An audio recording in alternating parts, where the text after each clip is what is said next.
देखिए,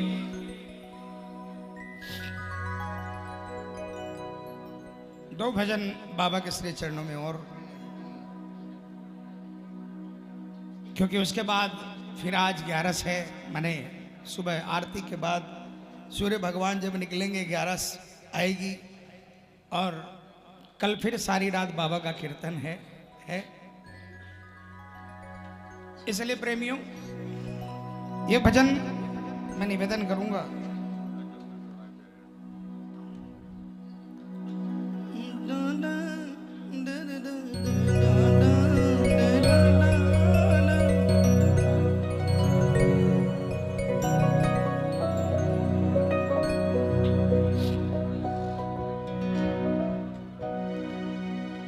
मैं निवेदन करूं इस भजन को हाथ जोड़कर। देखो, अब ज्यादा टाइम नहीं है,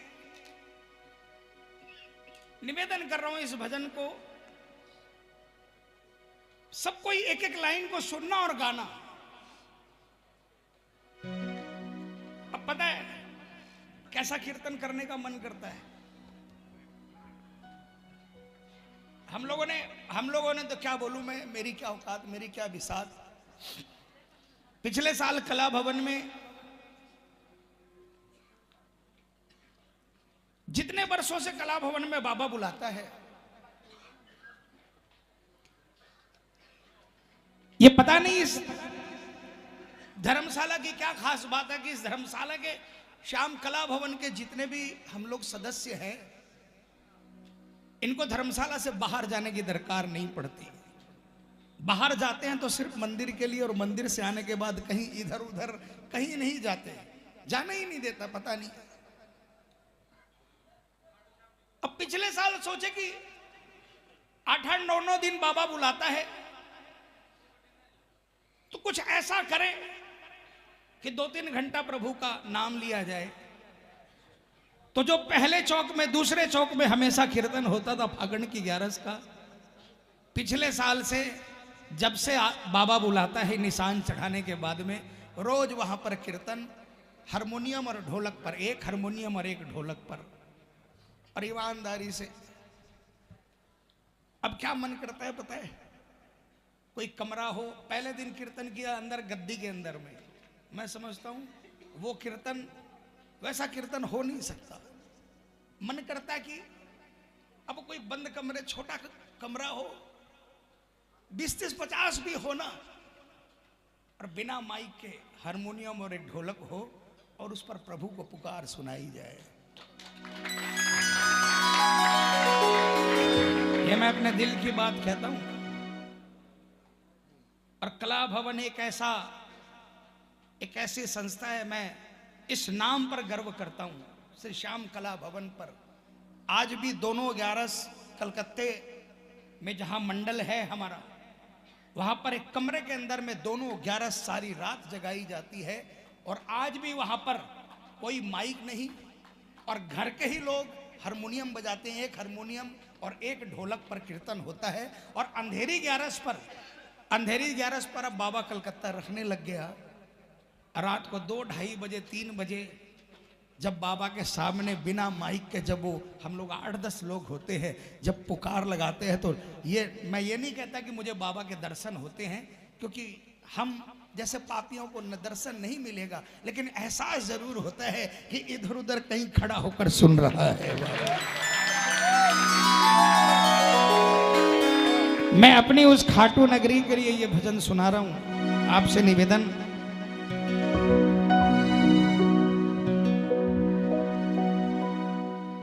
करूंगा, अपने आप को मत बटाना। कोई बगल वाला बात करे तो उसे हाथ जोड़कर चुप करा देना और गाना इस भजन को। भक्तों हमने देखे हैं चमत्कार, मेरे श्याम धनी के द्वार, ऐसी है न्यारी खाटू नगरी। भक्तों हमने देखे हैं चमत्कार, मेरे श्याम धनी के द्वार, ऐसी है प्यारी खाटू नगरी, ऐसी है न्यारी खाटू नगरी, ऐसी है न्यारी खाटू नगरी।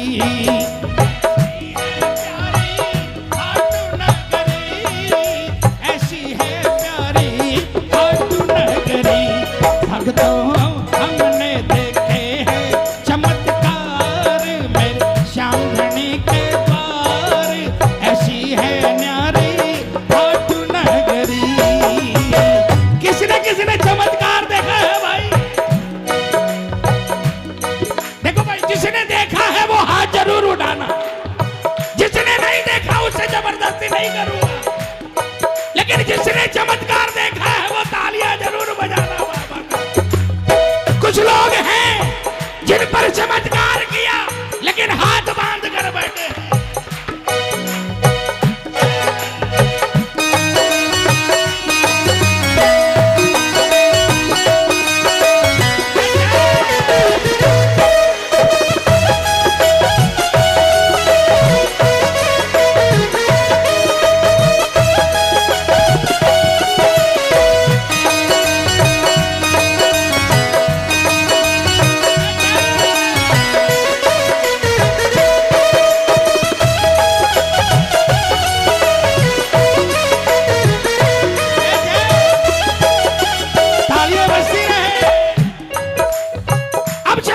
सुनो यहाँ पर क्या होता है भैया, मैंने कहा ना अर्जी लगानी है तो तालियां बजा कर गाना। कैसे कैसे चमत्कार होते हैं। बिन डोरी के पतंग उड़े यहाँ बिन पंखों के चिड़िया, डोरी के पतंग उड़े यहाँ बिन चिड़िया, बोलो। बिन डोरी के पतंग उड़े यहाँ बिन पंखों के चिड़िया, बिन डोरी के पतंग उड़े बिन पंखों के चिड़िया, जल बिन मछली तैर रही जू रेत में दौड़े नैया, जल बिन मछली तैर रही जू रेत में दौड़े नैया, सबकी बिन बोले सुनता सरकार मेरा श्याम धनी दातार, ऐसी है प्यारी खाटू नगरी, सबकी बिन बोले सुनता सरकार मेरा श्याम धनी दातार, ऐसी है प्यारी खाटू नगरी, ऐसी है, ऐसी है प्यारी खाटू नगरी, जोर से बोलो, ऐसी है प्यारी खाटू नगरी, ऐसी है प्यारी खाटू नगरी, भक्तों हमने देखे हैं चमत्कार मेरे श्याम धनी के द्वार, ऐसी है न्यारी खाटू नगरी। अच्छा बताओ किनका किनकी पतंग बिना डोरी के उड़ती है, किसकी किसकी उड़ते हैं भाई, किसकी किसकी नाव रेत में चलाई है बाबा ने, ये तालियां बजाकर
करो ना एक बार हो, गौर करो ना एक बार, थोड़ा वक्त निकालो मेरे वास्ते,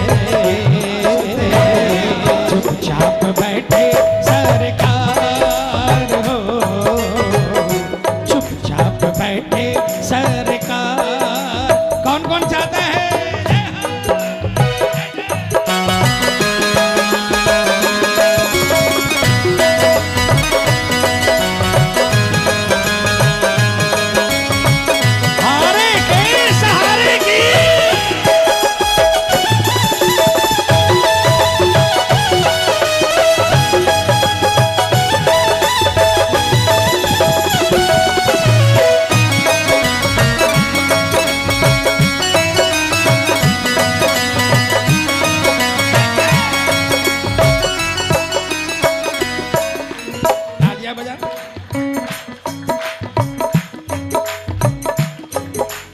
बिन बादल के मेघ बरसती, नीम पे मिसरी लगती।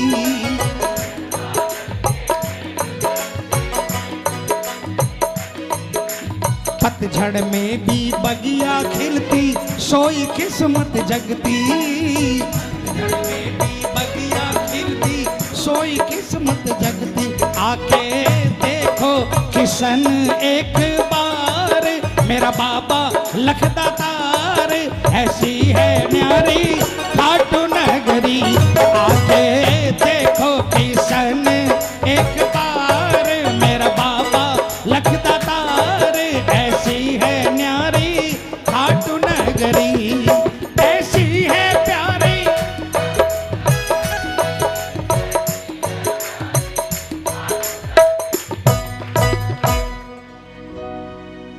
जब मैंने ये भजन पढ़ा, सब लाइन समझ में आई, एक लाइन समझ में नहीं आई।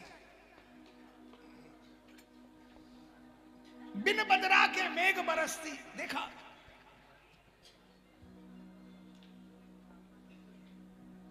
बिन डोरी के पतंग उड़ते देखा, बिन पंखों के चिड़िया उड़ती देखी,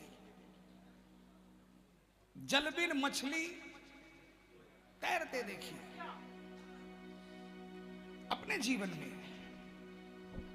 और रेत में नैया दौड़ते देखी।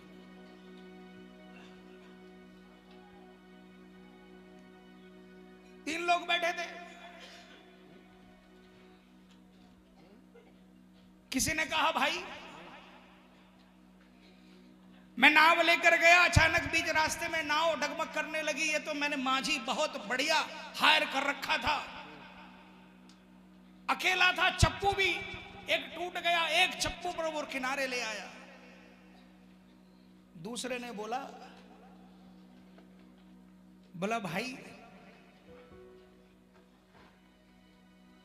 तेरे माझी के पास तो एक चप्पू था, मेरे पास जो माझी था ना, वो बिना चप्पू के किसी तरह नाव को किनारे ले आया।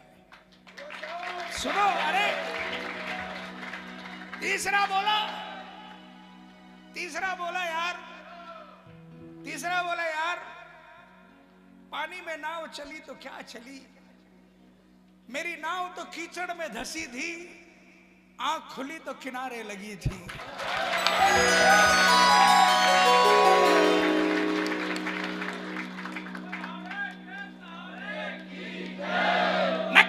के साथ कहता हूं, जो पहली बार आया उसकी नहीं जानता, लेकिन जो दूसरी बार आया है कहीं ना कहीं कोई ना कोई नाव जरूर चलाई, वरना नहीं आता। लेकिन एक लाइन समझ में नहीं आई मेरे भी। बिन बदरा के मेघ बरसती, नीम पे मिसरी लगती।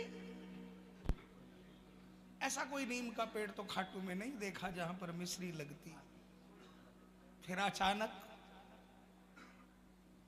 1989 याद आया, 89।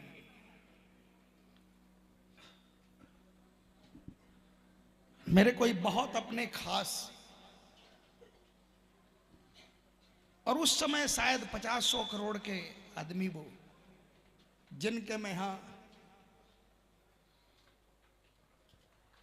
ऑलमोस्ट 2-4-5 हजार रुपये महीना का सप्लाई करता था। पहली बार फागुन में आया, मेरे पास टिकट के पैसे नहीं थे और मेरा टोटल आउटस्टैंडिंग 18-20 हजार था। कलकत्ते से 250 किलोमीटर टाटा नगर। मैं वहां गया, जिस बॉस से मुझे ये आशा थी कि 2-4-5 हजार मिल जाएंगे तो खाटू जा पाऊंगा। 500-700 रुपये खाटू का खर्चा था उस समय। वो बॉस नहीं मिले, उनके पिताजी थे, वो कभी हिसाब नहीं करते थे। मेरी आंखों में 2 बूंद टपके कि बाबा, लोग कहते तेरे दरबार में जो जाता है वो निराश नहीं आता। मेरा तो जाना ही बंद हो गया। कल कला भवन जाएगा और आज मेरे पास में कुछ नहीं है। और मुझे 18-20 हजार रुपए मेरे आउटस्टैंडिंग थे। बॉस का पिता कभी भी अकाउंट नहीं देखता था, सिर्फ ऑफिस में आकर बैठता था। कई बड़ी बड़ी संस्थाओं का प्रेसिडेंट था, गौशालाओं का प्रेसिडेंट था। ये जानता है भालोटिया ग्रुप,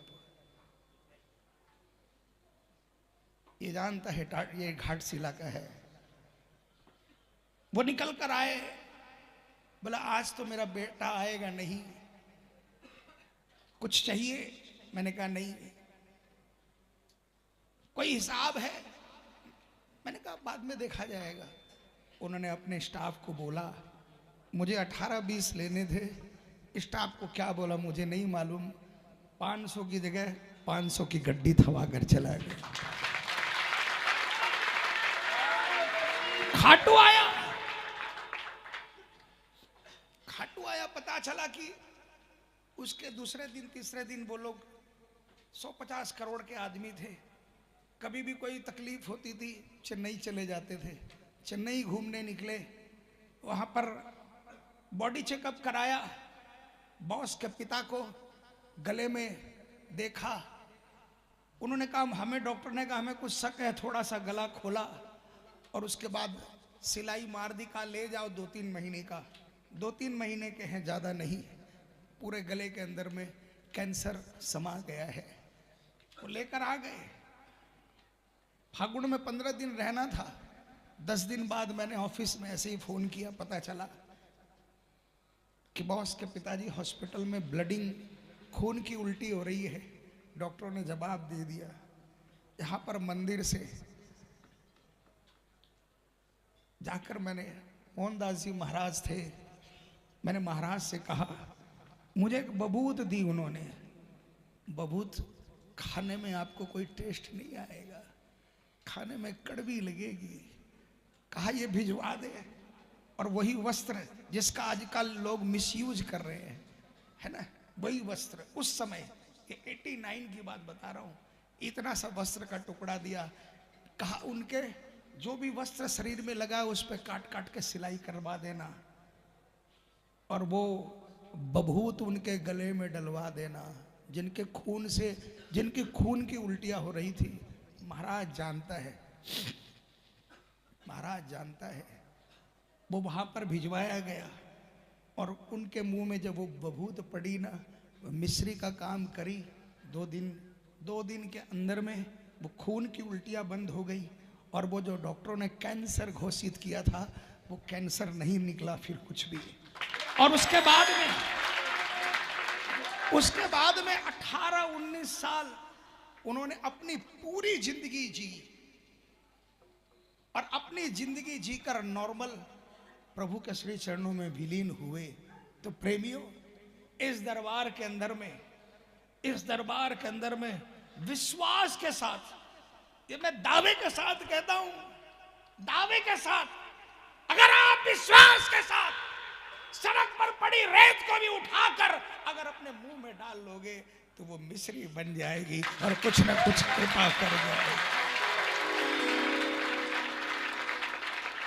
भक्तों हमने देखे हैं चमत्कार, मेरे श्याम धनी के द्वार, ऐसी है न्यारी खाटू नगरी।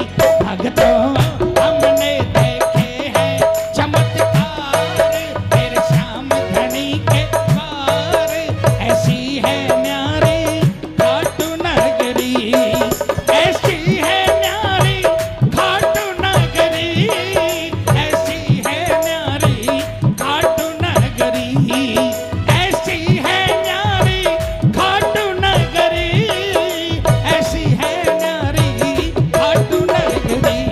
भक्तों हमने देखे हैं चमत्कार, मेरे श्याम धनी के द्वार, ऐसी है न्यारी खाटू नगरी। कोई शक? किसी को है शक? कुछ बैठे होंगे यहां पर ऐसे जो कई बरसों से जिनका काम नहीं बना होगा, होंगे कुछ। उनको एक ही बात कहूंगा, नहीं बना तो नहीं बना, छोड़ मत देना, यही हारेगा। नहीं छोड़ोगे ना, इसको नहीं छोड़ोगे तो ये हारेगा और तुम जीतोगे, ये गारंटी है। इतिहास बदलेगा, हारे का सहारा बनने वाला हारेगा। चाहे कितने ही बरसों लग जाए, चाहे कितने ही बरसों लग जाए। कई लोग बोलते क्या करें, कहां जाएं, अरे क्या कर लोगे, बुरा से बुरा समय है, बुरा से बुरा समय है। आप चिंता कर लोगे या इसका दरबार छोड़ दोगे तो क्या कर लोगे, ये बिल्कुल भी मैं गारंटी के साथ कहता हूं। अगर किसी को श्याम दरबार से नहीं मिला तो कहीं मिल नहीं सकता, लिख लेना। कोई परगला के अगर आपको ले जाए कि यहां काम नहीं बना वहां बन जाएगा, गारंटी से कहता हूं नहीं बनेगा।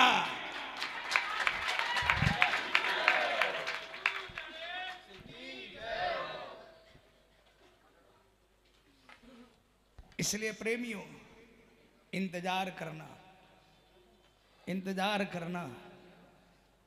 हम कर्म करते समय नहीं सोचते कि आगे क्या होगा, तो इंतजार करना। मैंने कहा ना, जब तक भरोसा रहेगा तब तक श्याम आपको देखता रहेगा और किसी न किसी दिन इसको दया आएगी, ये कृपा करेगा। बोल सांचे दरबार की।